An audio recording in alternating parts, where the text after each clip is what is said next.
یہاں تک تو اے پروردگار ہم پہنچ گئے، تیرے فضل سے، تیرے کرم سے۔ فطرت سلیمہ بھی تیری عطا کردہ تھی، عقل سلیم بھی تیری ودیعت کردہ تھی، ان دونوں کی روشنی سے ہم یہاں تک تو پہنچ گئے۔ اب ہماری جو ضرورت ہے، احتیاج ہے، وہ کیا ہے؟ اہدنا الصراط المستقیم، ہدایت بخش ہمیں سیدھے راستے کی۔ یہاں دو باتیں سمجھ لیجئے۔ انفرادی سطح پر انسان کے لیے نہ معلوم کتنے مرحلے آتے ہیں ہر روز کہ جس میں وہ ایک چھٹک کر کھڑا ہو جاتا ہے، یہ کروں یا یہ کروں۔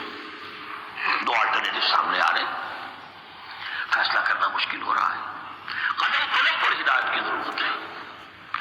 اور اجتماعی طور پر نوع انسانی تین بڑے بڑے تمدنی مسائل میں واقعہ یہ ہے کہ تسلیم کر لیا جانا چاہیے کہ عقل انسانی اس کو راستہ نہیں دکھا سکتی۔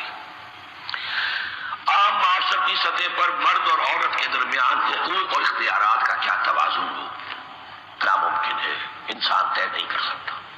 انسان یا مرد ہے یا عورت ہے۔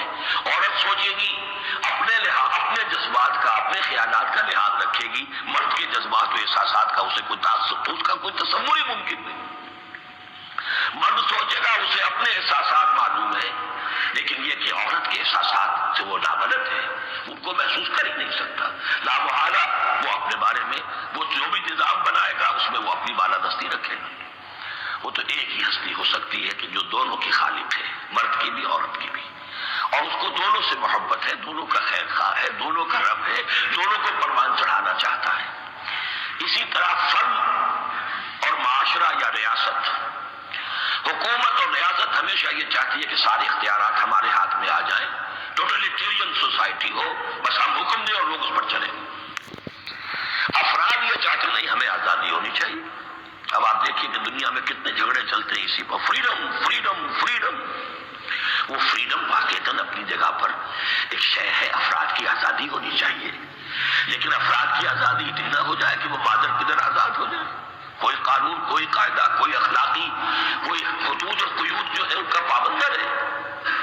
تو اب کہاں ہے وہ نقطہ اعتدال کہ جس میں انسان کی انفرادی آزادی، انفرادی اختیار اور ادھر اجتماعی مصلحتیں جو ہیں ان کو بیلنس کیا جا سکے؟ انسان طے نہیں کر سکتا، صرف اللہ ہی اس کے لیے نظام دے سکتا ہے۔ تیسرا مسئلہ ہے سرمایہ اور محنت، اس میں کیا توازن ہو؟ سرمایہ اور محنت دونوں مل کر کچھ بنا رہے ہیں، کچھ پروڈیوس کر رہے ہیں۔ اب اس میں نفع جو ہوا ہے اس میں سرمایہ کا کتنا حصہ ہونا چاہیے اور لیبر کا کتنا ہونا چاہیے، کون طے کر سکتا ہے؟ اس کے لیے بھی کہ ایسا نہ ہو کہ سرمایہ داری جو ہے آکاش بیل بن کر پورے معاشرے پر چھا جائے اور غریب بیچارہ، مزدور بیچارہ، کاشتکار بیچارہ وہ گویا کہ چکی کے دو پارٹوں میں پس کر رہ جائے، اس کی کوئی حیثیت نہ رہ جائے۔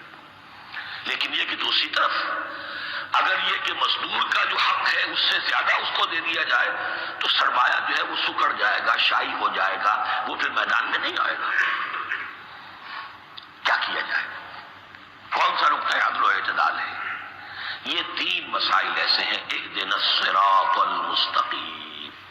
تو یوں سمجھیے کہ ایک جو بنیادی ہدایت تھی، ایک اللہ کو پہچان لینا، یہ جان لینا کہ کل حسن و جمال اور تمام انعام و اکرام کا منبع اس کی ذات ہے، وہ رحمان ہے اور رحیم ہے، اور یہ جان لینا کہ مرنے کے بعد یہ اٹھنا ہے، حساب کتاب ہے، فیصلہ ہوگا جزا و سزا کا، اور مختار مطلق اس دن کا اللہ ہے۔ پھر یہ عہد کر لینا ایاک نعبد و ایاک نستعین۔ اس کے بعد دعا، پروردگار ہمیں ہدایت پر قائم رکھ، ہماری ہدایت میں اضافہ فرما۔ اس ہدایت کے لفظ کو سمجھ لیجئے، بنیادی ہدایت، تفصیلی ہدایت، قدم قدم پر ہدایت، ہدایت پر ہدایت۔ والذین اہتدوا زادہم ہدی، جو لوگ ہدایت کے راستے پر آتے ہیں اللہ ان کی ہدایت میں اضافہ کرتا ہے۔ تو یہ قدم قدم پر ہمیں ہدایت کی ضرورت ہے اور مرحلہ وار ضرورت ہے۔ ہدایت اس کو بھی کہتے ہیں کہ کسی نے آپ سے کوئی پتہ پوچھا، آپ نے کہا ادھر جانا، پھر دوسری گلی میں مڑنا، پھر جانا دو تین لائٹیں چلے جانا، پھر مڑنا وغیرہ وغیرہ، یہ بھی ہدایت ہے۔ نظری طور پر آپ نے بتایا۔ ایک ہدایت یہ ہوئی کہ بھائی میں چلتا ہوں آپ کے ساتھ، میں آپ کو وہاں تک پہنچا دوں گا تاکہ آپ کو دقت نہ ہو، آپ نے منزل تک پہنچا دیا۔ ان دونوں کے درمیان، یہ تو میں نے ایک فرد کی مثال دی ہے، اللہ اور بندے کے درمیان نہ معلوم کتنے مراحل ہیں ہدایت کے۔ تو کسی وقت بھی انسان اپنے آپ کو ہدایت خداوندی سے مستغنا نہیں سمجھ سکتا، اور نہیں تو پروردگار جو ہدایت دی ہے اس پر ہدایت پر قائم رکھ۔ کیا پتا شیطان کا کوئی حملہ، کیا پتا ہمارے نفس کی کوئی شرارت کسی ایسے رخ پر ہمیں ڈال دے کہ اب تک کی ساری کمائی بھی ضائع ہو جائے۔ لہذا یہ نہ سمجھیے کہ جب یہ ساری چیزیں ان کو معلوم تھی اور چیزوں کا تو اقرار کر رہے تو اب ہدایت کون سی مانگ رہے ہیں؟ تو ہدایت کا تو بڑا میدان کھلا ہوا ہے، اور اس ہدایت کی وہ جو میں نے آخری شکل آپ کو بتائی ہے کہ منزل مقصود تک پہنچا دے، یہ ہدایت بھی قرآن مجید میں اس معنی میں بھی لفظ آیا ہے کہ اہل جنت جب جنت میں داخل ہوں گے تو جو ترانہ حمد ان کی زبان پر اس وقت ہوگا وہ کیا ہے؟ الحمدللہ الذی ہدانا لہذا وما کنا لنہتدی لولا ان ہدانا اللہ۔ کل شکر اس اللہ کا جس نے ہمیں یہاں تک پہنچا دیا، ہدایت دی جہاں تک پہنچا دیا، اور ہم ہرگز نہ پہنچ پاتے، ہم ہرگز ہدایت یافتہ نہ ہو سکتے کہ اللہ ہی ہمیں ہدایت نہ دیتا۔ اہدنا الصراط المستقیم، سیدھا راستہ۔